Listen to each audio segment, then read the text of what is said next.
My name is David Carter. I'm 32 years old and I work as a private investigator. I've always been a confirmed skeptic.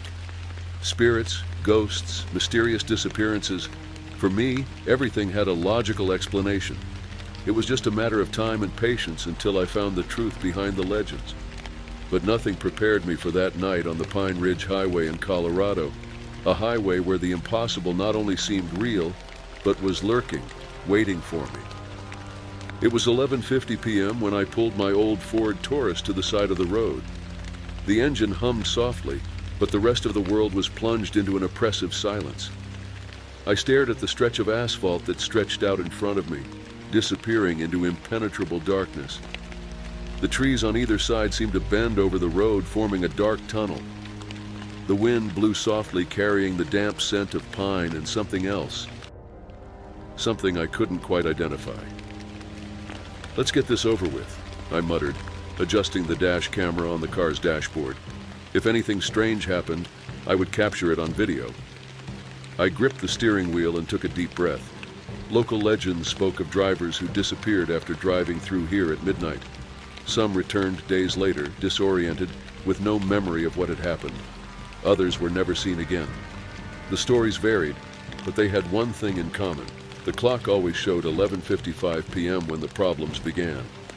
I turned the key and the engine roared louder. The headlights cut through the darkness ahead, illuminating the cracked asphalt and dry leaves scattered on the ground. I began driving slowly, paying attention to every detail. The light from the headlights flickered as it met the shadows of the trees, creating distorted shapes that danced along the way.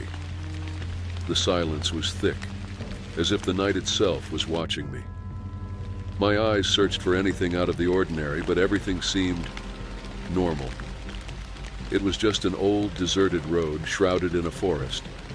Nothing more. Or at least, that's what I wanted to believe. When the clock on the dashboard read 11:55 p.m., I felt a chill run down my spine. The air inside the car seemed colder, and the silence outside grew even deeper. My headlights caught an old wooden sign by the side of the road, its letters almost faded by time. "Pine Ridge, 5 miles." I kept driving. A few minutes later, I passed an old, abandoned gas station. The windows were broken, and the rusty gas pump stood like a forgotten sentinel in time. I made a mental note of the landmark and drove on. But then something strange happened. After driving for a few more minutes, I saw the same gas station again. The same broken windows. The same rusty pump. My heart skipped a beat. "It can't be," I whispered. I glanced at the clock. It still read 11:55 p.m. I squinted, trying to figure out what was happening. Maybe I was tired, distracted. Maybe it was just a coincidence. I pressed the accelerator harder. The road continued to stretch out in front of me, an endless black strip. The trees all looked the same, motionless shadows watching me in silence. Then I saw something in the rearview mirror. A blurry shadow was moving behind the car. I couldn't see any details, just a dark shape that seemed to dissolve into the darkness. My heart raced. I turned my head to look back, but there was nothing there. Just the empty road and the headlights casting light into the darkness. "Calm down, David, it's just your imagination," I muttered, trying to convince myself. But the feeling of being watched wouldn't go away. Cold sweat was running down my forehead. My hands were clammy on the steering wheel. Something was wrong. Very wrong. I looked at the clock again. 11:55 p.m. "Why isn't time passing?" My voice was shaky. Suddenly the headlights flickered. For a second everything went dark. When the light came back on, the shadow was closer, visible in the rearview mirror. A tall, distorted, faceless figure. Just a silhouette made of pure emptiness. A chill ran through my entire body. Panic took over me. I stepped on the accelerator, the engine roaring as the car hurtled down the road. The shadow disappeared for a moment, but the feeling that something was following me remained. The landmarks around me repeated themselves. The same gas station, the same fallen tree. It was as if the road was doubling back on itself, trapping me in an endless loop. "This is not possible," I screamed, feeling despair growing. The faint, distant laughter of something that shouldn't exist echoed in my mind. A voice whispered in the wind, "You shouldn't be here." I could no longer deny it. I was trapped in some kind of loop, a perfect trap, woven into the fabric of reality. The clock read 11:55 p.m. The same landmarks kept coming up over and over again. The abandoned gas station, the fallen tree with the lightning strike, and that shadow was getting closer with every passing moment. I floored the accelerator. The engine of my old Ford Taurus roared, but the road seemed to stretch on forever. My eyes were wide, sweat dripping down my face. The chill of fear spread through my body like ice running through my veins. "This isn't real. It can't be real," I screamed to myself, trying to hold on to my sanity. But no matter how fast I drove, it felt like the road was taking me back to the same starting point. It was as if time itself was folding in on itself, trapping me in an endless loop. In the rearview mirror, the shadow was still there. A distorted figure, an absence of light that seemed to devour everything around it. Every time I looked, it got closer. I could feel a cold presence, an invisible pressure that squeezed my chest and stole my breath. Suddenly, the car began to lose power. The engine coughed, sputtered, and died. The headlights went out, leaving me in total darkness. The silence was absolute, as if the entire world had held its breath. Not now. I hit the steering wheel, but the car gave no sign of life.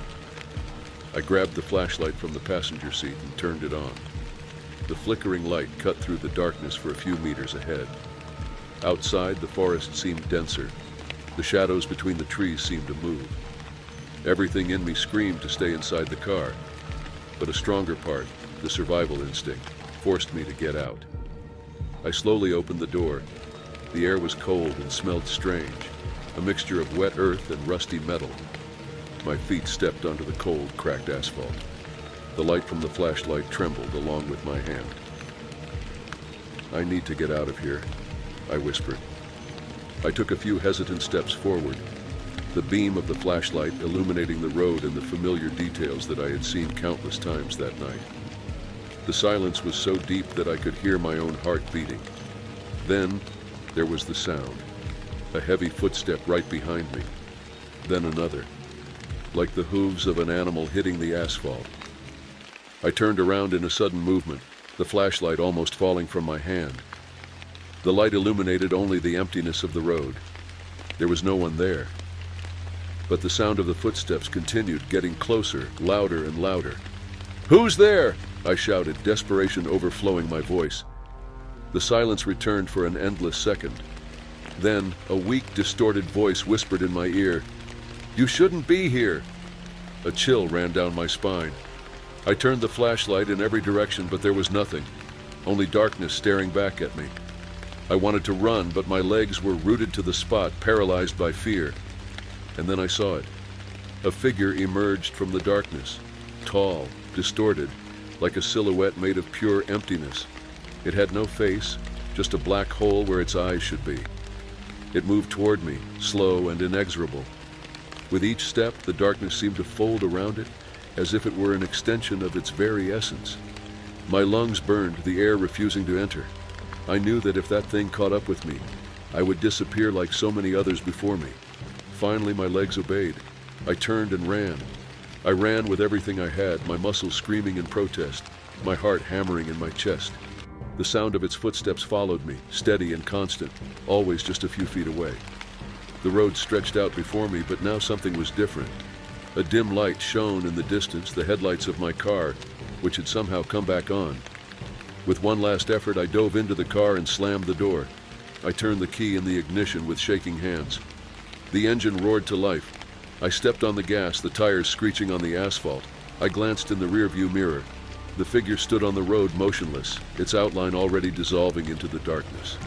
But the eyes, or the void where the eyes should have been, were watching me. A silent promise that this was not over. The road finally changed. I saw the Pine Ridge exit sign approaching and speeding past me. The clock on the dashboard ticked to 12:01 a.m. I was free. But as I drove away, a sinister doubt crept into my mind.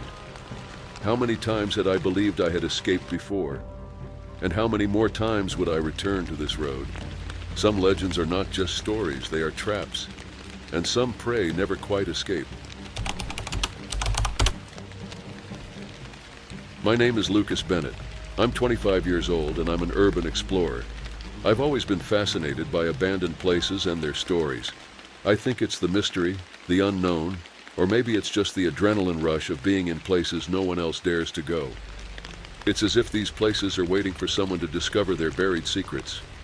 And this time, my destination was the old gold mine in Cripple Creek, Colorado. The mine had been closed since the late 1800s, after a collapse that claimed the lives of dozens of miners. According to local legend, their spirits never left. Some people said that a shadow protected the remaining gold, keeping away anyone who tried to enter. I didn't believe these stories. To me, it was just an old mine, full of dust and superstition. It was almost sunset when I reached the entrance to the mine. The orange sky contrasted with the darkness that seemed to emanate from the tunnel. The entrance was an archway of old rotting wood and a rusty sign hung from a broken chain. No trespassing. I ignored the sign. I adjusted my backpack on my back, turned on my flashlight, and took a deep breath. "Let's see what you have to hide, mine," I muttered to myself, trying to hide the growing uneasiness in my chest. I took the first step inside. The air immediately grew colder, damper, thick with the smell of earth and rust. The beam of the flashlight cut through the darkness, illuminating old tracks, rusty mining carts, and walls that seemed to sweat moisture. The sound of my footsteps echoed as if the mine itself were alive, breathing with me. I walked slowly, taking pictures of the abandoned equipment and old support beams. Each click of the camera seemed too loud, as if I were disturbing something long dormant. After a few minutes, I came to a fork. A tunnel led off to the left, even darker and narrower. Another one went straight ahead, with the ceiling a little higher. I looked at both, feeling an invisible pressure pulling me towards the tunnel on the left. "Sure, let's go the scariest way, because why not?" I grumbled, trying to laugh, but my voice sounded hollow. I walked down the narrow tunnel, the flashlight only illuminating a few feet ahead. The walls seemed closer now, the ceiling lower. The air was thick, as if something heavy was hanging over me. Each step made the wood creak beneath my feet. That was when I heard it for the first time. A low, distant sound, like a pickaxe hitting stone. I stopped abruptly, my heart hammering in my chest. "It must be the echo of my footsteps," I whispered, trying to convince myself. But the sounds continued, rhythmic, coming from somewhere deeper in the mine. A cold sensation crept up my spine. The silence returned, thick and oppressive. I kept walking, increasingly aware of the weight of the darkness around me. My hands were sweating despite the cold. I looked back and saw the darkness swallowing the way back. "Don't think about it, Lucas. You're in control," I said to myself, trying to ignore the lump in my throat. Suddenly I saw a shadow move on the periphery of the flashlight's beam, a quick, fleeting movement, but real. I stopped and swung the flashlight, illuminating the walls. Nothing. Just stone, wood, and darkness. "It must be just a bat," I said, but my voice was shaky. I took a few more steps and heard another sound, shuffling footsteps, closer this time. I turned quickly, but there was nothing there. Fear began to set in for real. "Okay, you've seen enough," I whispered. It was time to go back. But when I tried to go back, something was different. The tunnels seemed to have changed. The path I had come from now branched off in several directions. A chill took over my body. I was lost. The flashlight's light began to flicker. My lungs tightened. The echo of footsteps continued, louder now, as if someone or something was approaching. "Is anyone there?" My voice echoed through the darkness. The only answer was a low, icy laugh, followed by a whisper that seemed to come from all sides at once. "You shouldn't be here." My heart stopped for a second. Panic took hold of me. I spun in every direction, the flashlight shaking in my hand. The shadows seemed to come alive, dancing just out of reach of the light. And then I saw it. A dark figure, tall and distorted, watching me from the end of the tunnel. The shadow took a step forward, and I knew that if I didn't get out of there, I would never get out again. The figure in front of me was an absence of light, a silhouette of pure darkness silhouetted against the gloom of the tunnel. It seemed to pulse, as if it were alive, breathing along with the mine itself. I could see no face or details, only that tall, distorted form watching me. My heart was hammering so loudly that it drowned out all other sounds. My lungs seemed to close, each breath short and shallow. The flashlight trembled in my sweaty hand, the weak beam struggling to keep the darkness at bay. The figure took another step forward. The ground beneath my feet seemed to shake. The air grew colder, almost freezing, and a smell of sulfur and burnt metal invaded my nostrils. A low, drawn-out whisper cut through the silence, like the sound of one stone scraping against another. "You shouldn't be here." My legs finally obeyed the command my mind was desperately screaming. I turned and ran. I ran without thinking, without looking back. The tunnels were a tangled maze, but at that moment it didn't matter. I had to get away from this thing. The sound of my footsteps echoed against the narrow walls. Every time I turned a corner, I expected to find the exit, but all I found was more tunnels, more darkness. The shadows seemed to close in around me, as if the mine were moving to trap me. And then I heard it. Heavy footsteps behind me. They weren't echoes of my own footsteps. These were slower, more shuffling, but unmistakable. The shadow was following me. "No, no, no!" I screamed, my voice cracking with panic. I kept running, stumbling over loose rocks and rusty rails. My flashlight began to fail, the light flickering wildly. With each flicker, the tunnel ahead of me became a gaping maze of pure darkness. And then I tripped over a fallen beam.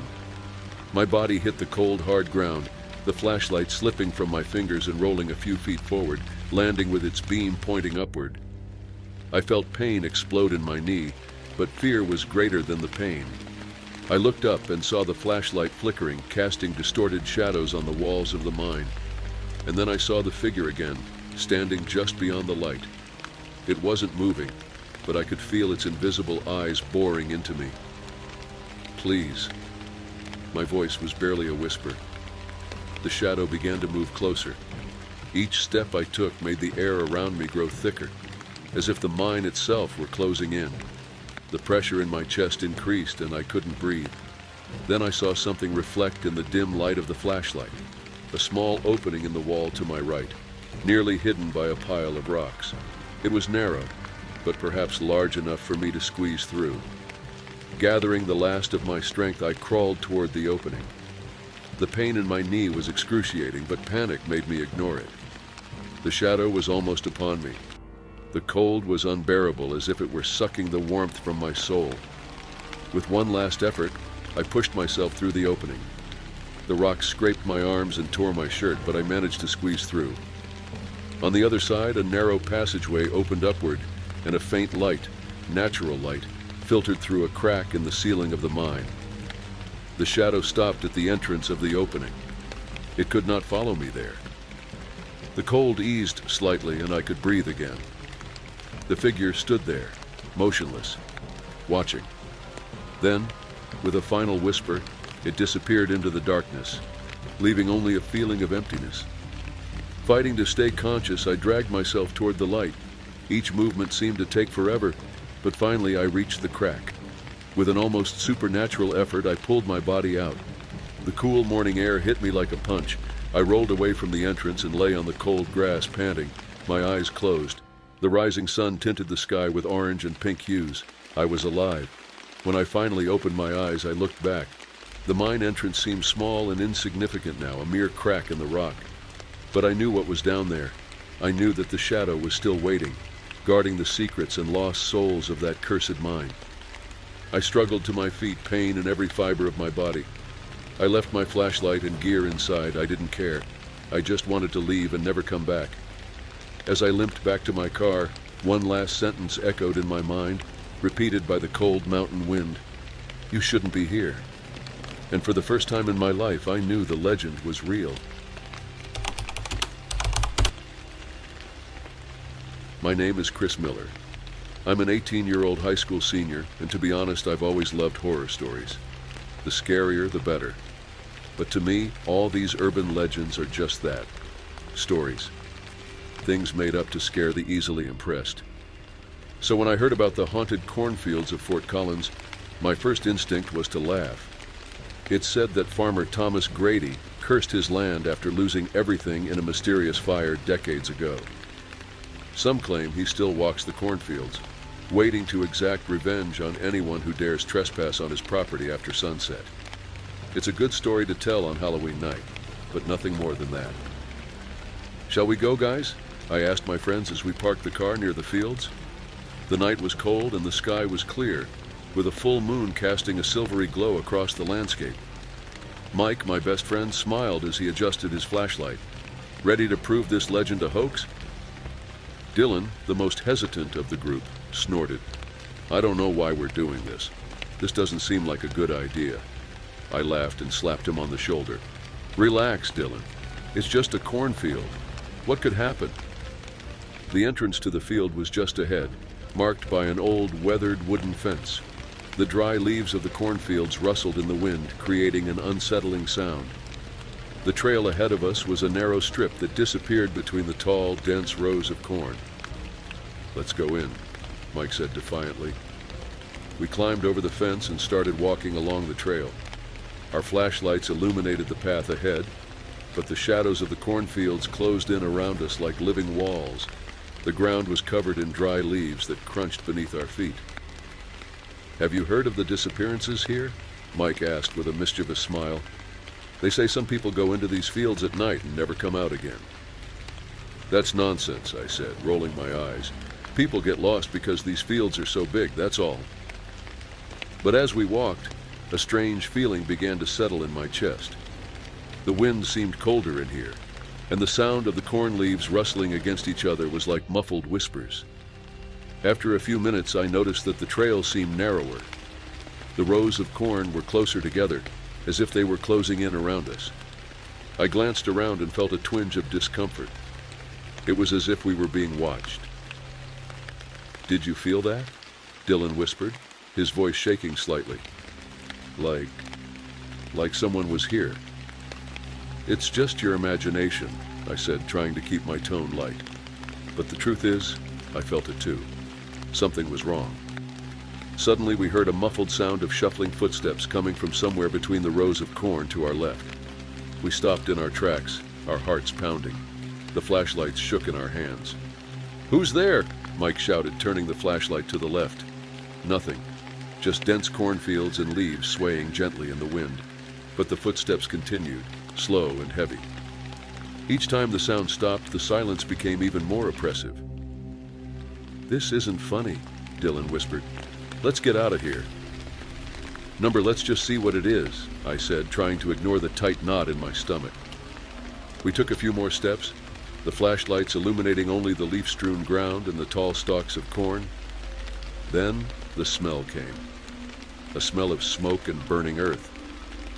My heart skipped a beat. "Do you smell that?" I asked, my voice coming out lower than I intended.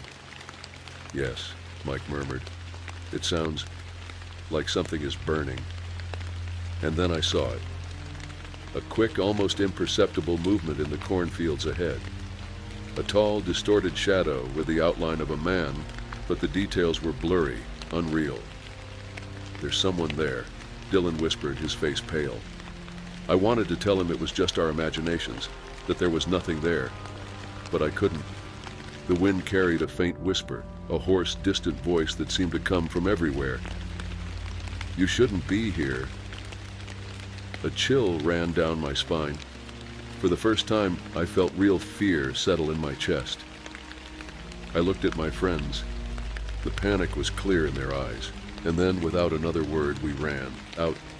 We ran without looking back, our feet crunching through dry leaves as the cornfield swallowed us up on all sides. The sound of our heavy breathing mixed with the frantic rustling of the plants. Each step seemed to take us deeper into the suffocating maze. The smell of smoke and scorched earth grew stronger by the second. "This way!" Mike shouted, pointing his flashlight to the right. Without thinking, we followed the flickering light. My legs burned, but fear drove me on. Shadows danced around us, and the feeling of being followed was so strong it felt tangible. I could feel invisible eyes watching us, judging our every move. Suddenly, the sound of shuffling footsteps returned. This time they were closer, as if someone or something was right behind us. "Don't stop!" I shouted, panic filling my voice. Dylan tripped over an exposed root and fell to his knees. His flashlight rolled away, briefly illuminating a shadowy figure that disappeared into the cornfields. "Dylan, get up!" I pulled him by the arm with all my strength. He's here," Dylan stammered, his eyes wide and filled with tears. Mike stared at us, his teeth clenched, his face pale with fear. "We need to get out of here now." We started running again. The field seemed endless. Every trail we took seemed to close behind us. It was as if the corn itself was trapping us, leading us to an inevitable fate. "This doesn't make sense," I shouted, my voice mixing with the sound of the wind. "The trail should be here." Mike stopped suddenly, shining his flashlight on an ancient scarecrow in front of us. Its clothing was burned, the scraps of dark fabric hanging from its straw body. Its face was a charred mask of agony, its eyes made of black buttons, empty and lifeless. "This wasn't here before," Mike whispered, his voice barely audible. Before we could react, the scarecrow leaned forward as if watching us. A gust of wind brought a hoarse, deep voice. "You shouldn't be here." My blood ran cold. The black buds seemed to glow red, like embers about to go out. "Run!" I screamed, pulling my friends away from the nightmare. We moved in sheer desperation, Dylan's screams echoing in my ears. The smell of smoke became unbearable. The leaves of the cornfields began to burn, small flames spreading quickly. The trail ahead of us was closing in on a sea of fire and ash. "We're going to die here," Dylan whimpered, his tears tracing grooves on his dirty face. "We're not," I screamed, trying desperately to hold on to hope. "There has to be a way out." We turned a corner and came face to face with an old wooden fence. It was tall, but there was a broken section that could be our salvation. Without hesitation, I pushed Dylan forward. "Jump. Go, go." Dylan stepped through the fence, followed by Mike. I was about to cross when I felt a cold, rough hand grab my wrist. I turned and saw a tall, distorted figure. His skin looked like ash, his eyes glowing like red embers. A guttural voice whispered, "You shouldn't be here." A cold pain shot through my arm. My eyes filled with tears, but adrenaline took over. With a scream of sheer determination, I managed to pull my arm free and crash through the fence, landing heavily on the other side. Mike and Dylan pulled me away, and we ran across the open field until our legs gave out. When we finally stopped, the fire was gone. The field was dark and silent again, as if nothing had happened. The scarecrow, the shadowy figure, the smoke, everything was gone. I fell to my knees, panting, staring at the cornfield in front of us. It was untouched, with no signs of fire or any sinister presence. Everything looked so normal that it was impossible to believe what we had just experienced. Was that real?" Mike whispered, his voice cracking. Dylan hugged his knees, shaking. I'm never going back there." I looked at my wrist. A red handprint was etched into my skin. It was cold to the touch, as if death itself had touched me. "Let's get out of here," I said, my voice hoarse. "Now." As we walked away, a gust of wind blew across the field, carrying the faint sound of a low, vengeful laugh. The smell of smoke returned for a moment, then disappeared. I knew we would never forget that night. Some legends aren't just stories, they're warnings. And no matter how hard we tried to run, the curse of the Fort Collins cornfields would live with us forever.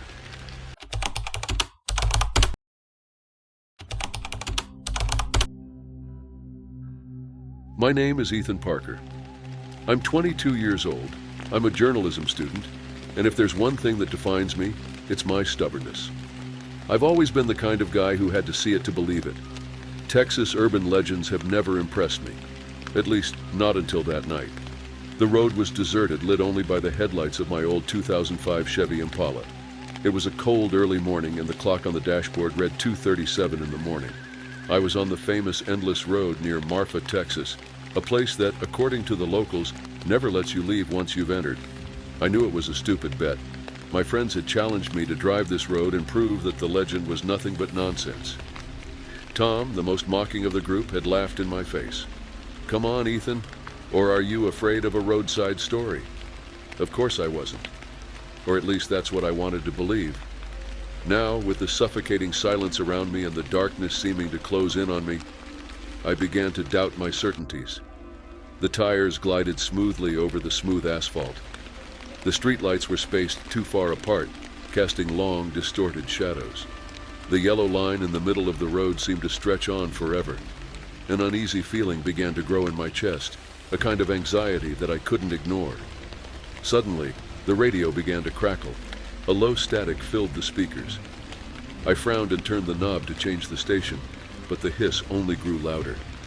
For a moment, a distorted voice whispered something through the waves of static. "Go on." My heart skipped a beat. I swallowed hard and glanced at the rearview mirror. Nothing but darkness behind me. I took a deep breath, trying to convince myself that it was just interference. But the feeling that I wasn't alone grew stronger. The landscape around me seemed still. I passed a rusty light pole and felt a shiver run down my spine.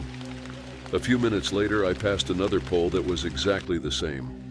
My fingers tightened on the steering wheel. This is impossible, I thought. I can't be passing the same place. I tried to ignore my uneasiness and kept driving, but the discomfort turned to fear when, in the rearview mirror, I saw a dark figure in the back seat. I turned my head quickly, but there was nothing there. Cold sweat trickled down my forehead. "You're just tired," I muttered to myself, but my voice was shaky. I accelerated, trying to shake off the feeling. The engine roared loudly, but the road seemed to stretch even further. I glanced again at the clock on the dashboard. 2:37 a.m., the same time as when it all started. It was as if time was stuck, just like me. The radio crackled again, and the same voice whispered again, "You shouldn't be here, Ethan." Hearing my name was like a punch in the gut. Who or what knew my name? My eyes were fixed on the road, but fear was taking over me. My hands were sweating so much that the steering wheel was slipping between my fingers. I decided to make a U-turn. I turned the steering wheel sharply and started driving in the opposite direction. But after a few minutes, the scenery was the same. The same streetlights, the same dry bushes. Panic began to set in. I looked in the rearview mirror once more, and there it was. A dark, motionless, faceless figure sitting in the back seat. A shadow with human contours. My throat closed up. I blinked, and the figure disappeared. This can't be happening. My voice was a thread of sound. My mind was on the verge of collapse. The road was a prison, and I was the prisoner. The clock still read 2:37. The road wouldn't let me leave. The only thing that had changed was that now I knew with a terrible certainty that I was no longer alone. I had to get out of there. My thoughts were jumbled, but one thing was clear. This road was playing tricks on me, trapping me in an endless loop. The streetlights seemed to watch me, growing farther and farther away, darker and darker. The radio continued to crackle, and the whispering voice returned, now almost clear. "Don't stop, Ethan. Keep going." Fear paralyzed me, but I couldn't give in. I floored the accelerator. The Chevy Impala roared as I tried to ignore the cold sweat dripping down my forehead and the crushing weight of the invisible presence behind me. The speedometer read 100 miles per hour, but the road remained endless, a yellow strip stretching forever. My heart hammered against my chest. Every fiber of my being screamed at me to stop, but something told me that stopping would mean never getting out of there. My eyes fixed on the rearview mirror. It was dark, but I felt it. I knew it was there. That faceless figure, a shadow made of pure emptiness waiting for me to weaken. "No, I won't stop," I whispered, my voice breaking. The streetlights began to fail, flickering and casting distorted shadows on the road. A feeling of vertigo took over me. Each time the headlights illuminated the asphalt, it seemed as if the road folded in on itself. The yellow stripes multiplied, forming an endless spiral. Then I heard a laugh, faint, distant, but clearly mocking. The sound seemed to come from inside my head. My fingers were white from gripping the steering wheel so tightly. I needed to think. I needed a way out. It's just a road. It's just a road, I repeated to myself, like a prayer. But the road whispered back. Suddenly, a light appeared ahead. Not the headlights of another car, but a bright white light, like an emergency exit at the end of a tunnel. My hope flared. Maybe this was it. Maybe I had finally reached the end. I accelerated even more, the light growing brighter, closer. But just as I was about to reach it, the radio screamed in deafening static and the light disappeared. Everything went black. The engine died. The car slowed to a complete stop. I was alone, in total darkness. No, it can't be, I whispered, my chest tightening. The silence was overwhelming, so thick I could feel it enveloping me. I tried to start the car again, but the key failed to turn. It was then that I felt a cold breath on my neck. I told you not to stop, the voice whispered, now clear as a blade cutting through the silence. My eyes filled with tears. Every fiber of my being was frozen in pure terror. Slowly I turned my head to the back seat.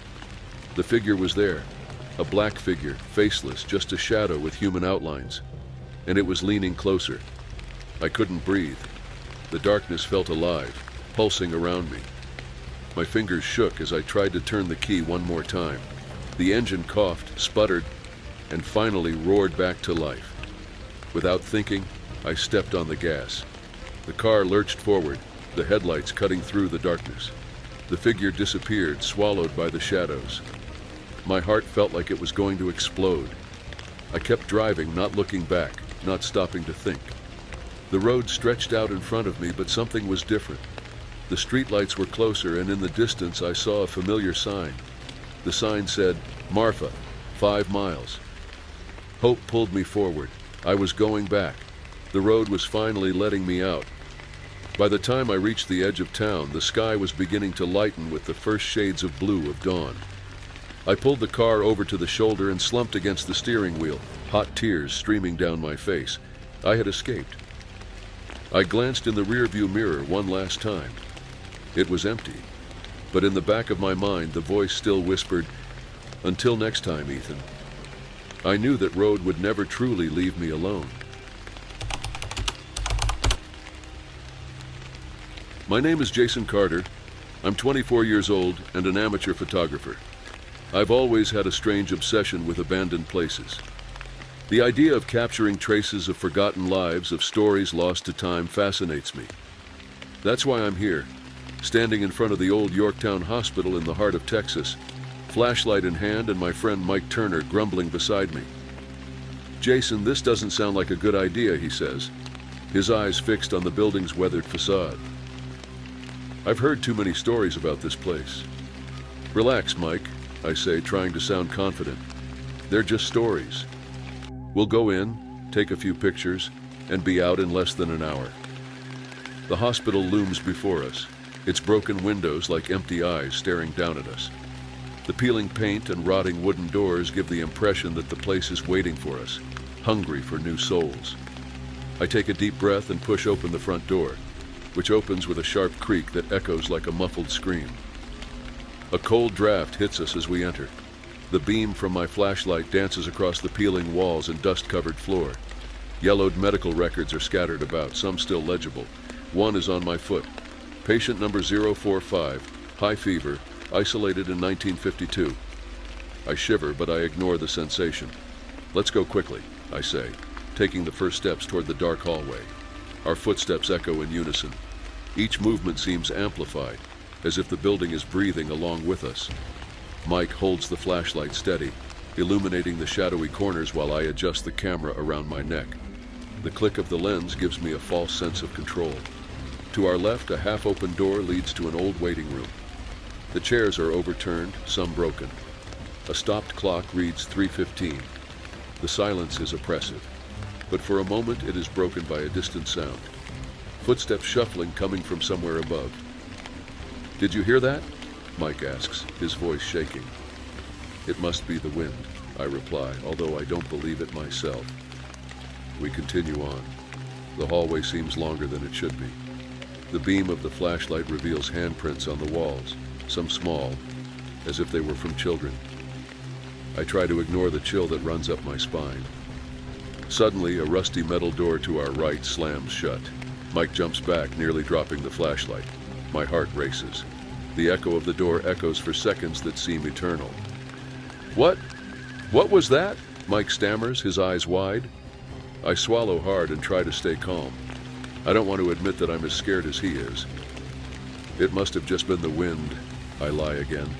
But the hospital doesn't seem to want to let us rest easy. As we continue, the doors close behind us one after the other. Each slam makes my chest tighten, a feeling of being pushed forward, forced deeper into the darkness. We reach a spiral staircase.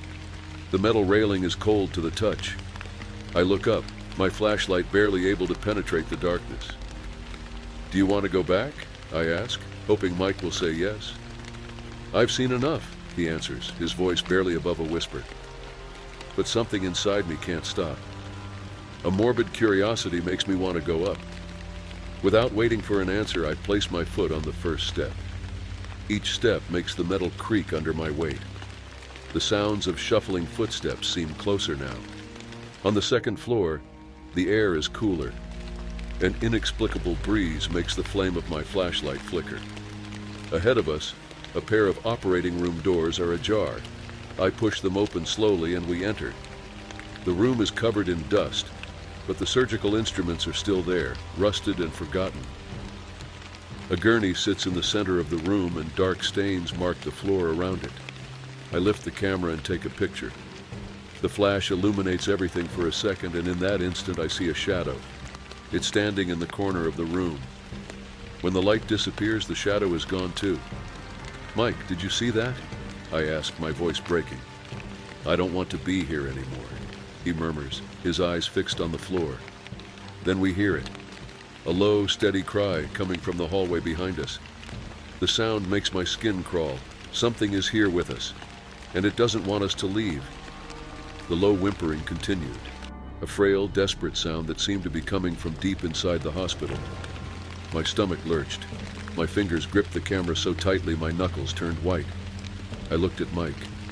He was pale, his eyes wide and fixed on the OR door. "We need to get out of here, Jason," he whispered, his voice almost hoarse.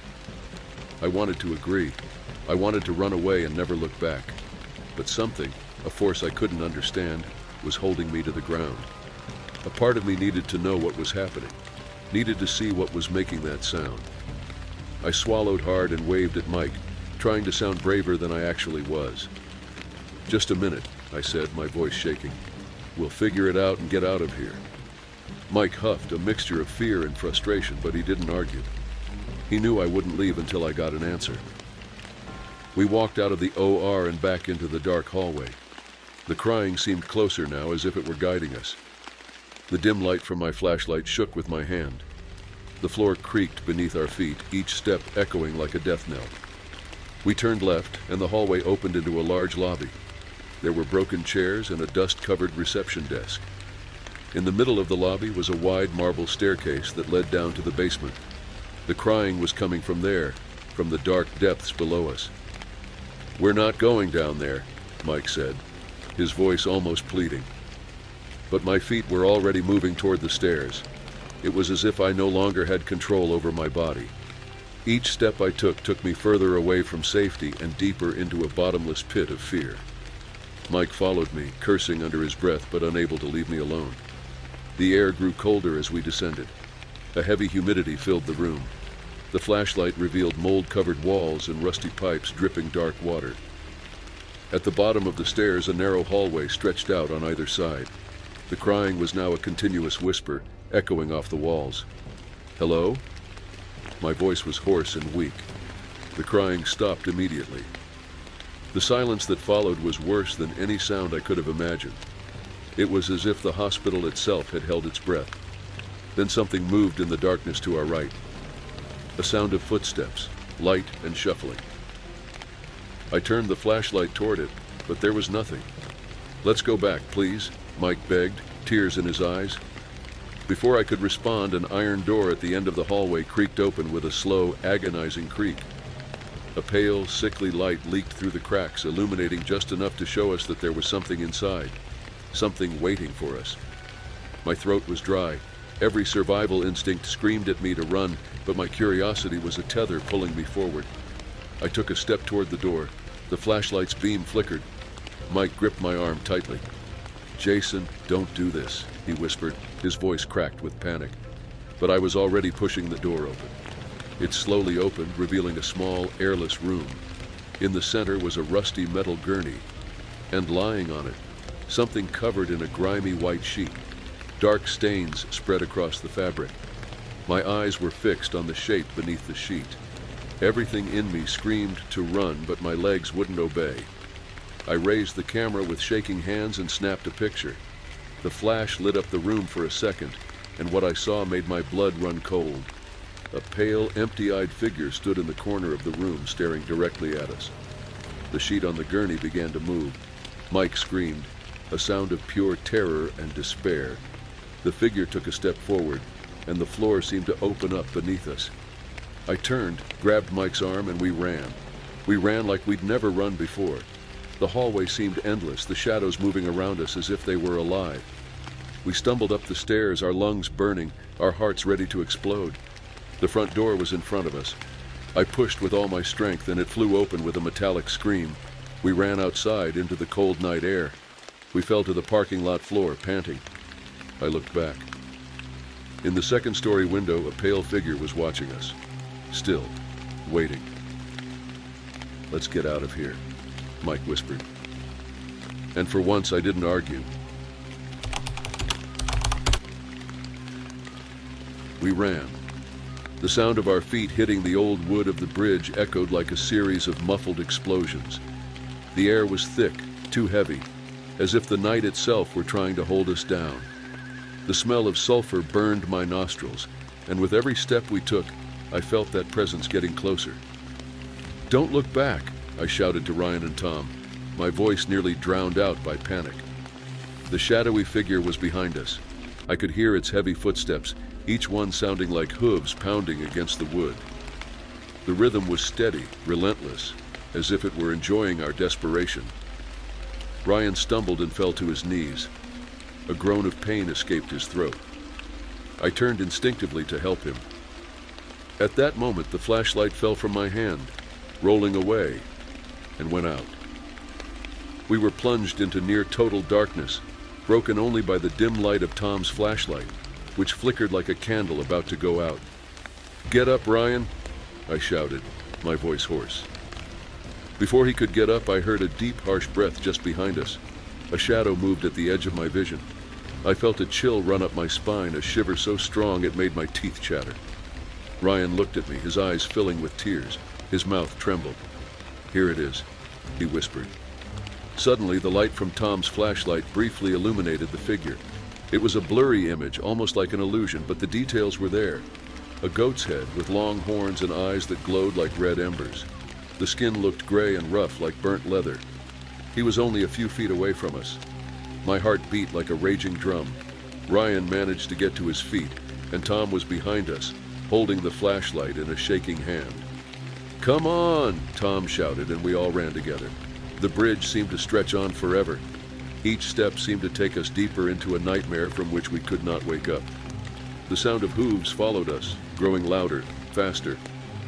I could feel the creature getting closer, its hot, fetid breath on my neck.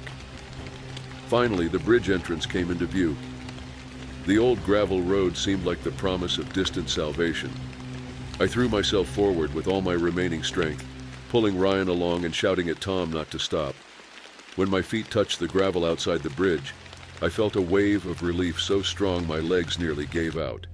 Ryan stumbled and fell to his knees again, breathing hard. Tom was close behind, his eyes wide, his face pale as paper.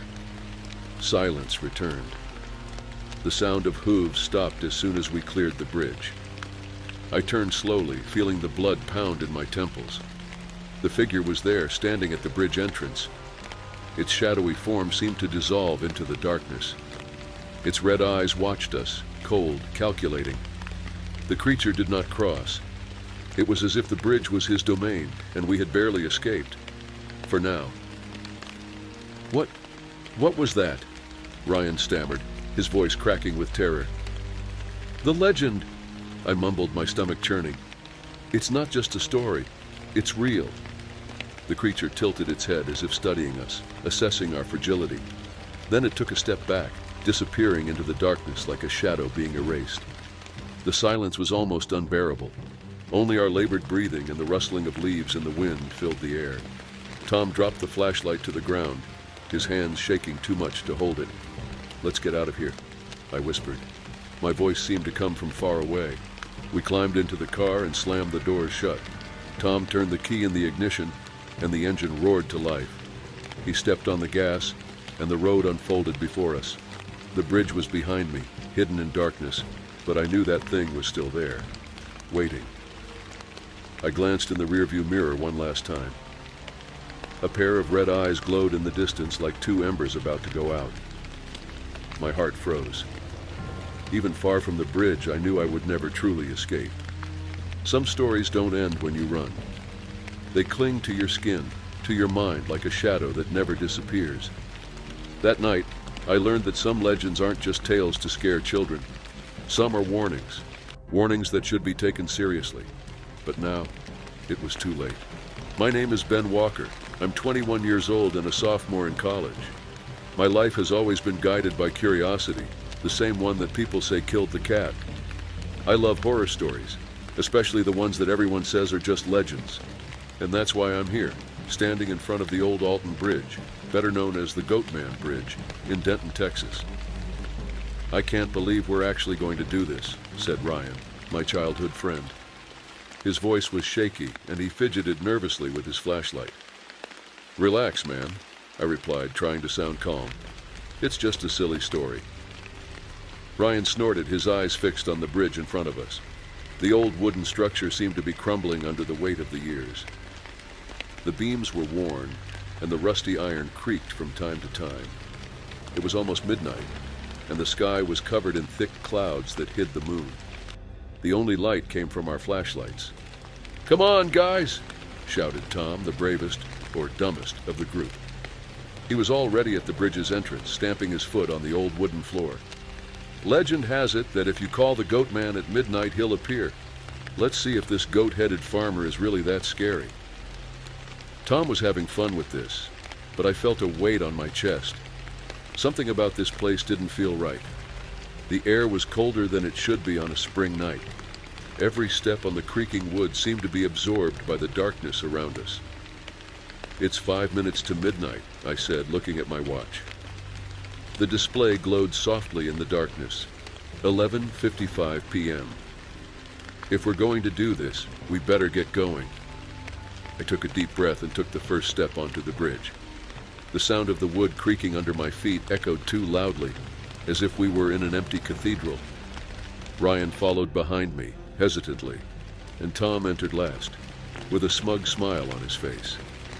When we reached the middle of the bridge, the darkness seemed even denser. The light from our flashlights could barely penetrate the pitch black in front of us. I looked around and saw only the river water flowing slowly, reflecting the slightest light from our flashlights. The landscape was eerie. "So that's it?" Tom asked, looking around. "Is everyone ready to summon the goat man?" "That's a terrible idea," Ryan muttered, his voice almost drowning out in the cold wind. Tom ignored the comment and pulled his cell phone out of his pocket, ready to record. He raised his arm and started filming. "Okay, we're here on the famous Goatman Bridge, about to test the urban legend. We're going to summon the Goatman 3 times at midnight. Let's see what happens," he said in a TV host's voice. My watch read 11:59 p.m. My heart was beating so hard I could feel the blood pounding in my ears. Something in the air was different. The wind had completely stopped. The silence was heavy, oppressive. "It's time," I whispered. Tom looked at us with a nervous smile. Then together we shouted into the darkness, "Goatman!" The sound of our call quickly faded. A deathly silence once again filled the bridge. "Goatman!" we shouted again with less conviction. Nothing happened, just silence. Ryan looked at me, his face pale. "I think we should go," he said. Tom ignored the request and shouted for the 3rd time, "Goatman!" For a moment, everything was still. Even time seemed to have stopped. Then the smell came, a strong smell of sulfur. "What's that smell?" I asked, my stomach churning. Before anyone could answer, we heard it. A low, guttural sound, an inhuman scream that seemed to come from deep within the earth. My skin crawled. Ryan's eyes widened, and Tom finally lost his smile. At the other end of the bridge, the darkness seemed to move. A tall, shadowy figure slowly emerged from the shadows. It had the body of a man, but the head was that of a goat. Its long, twisted horns glowed in the dim light of our flashlights. Its eyes were two red embers burning with silent fury. "Run!" I screamed, but my legs wouldn't move. The figure began walking toward us, its footsteps like hammering on old wood. Each step made the bridge shake beneath our feet. The smell of sulfur grew stronger, burning my nostrils. Finally, I managed to move. I grabbed Ryan by the arm and ran toward the bridge entrance. Tom was right behind, panting in panic. I didn't dare look back. I knew it was following us, and I knew that if I did, I might not escape.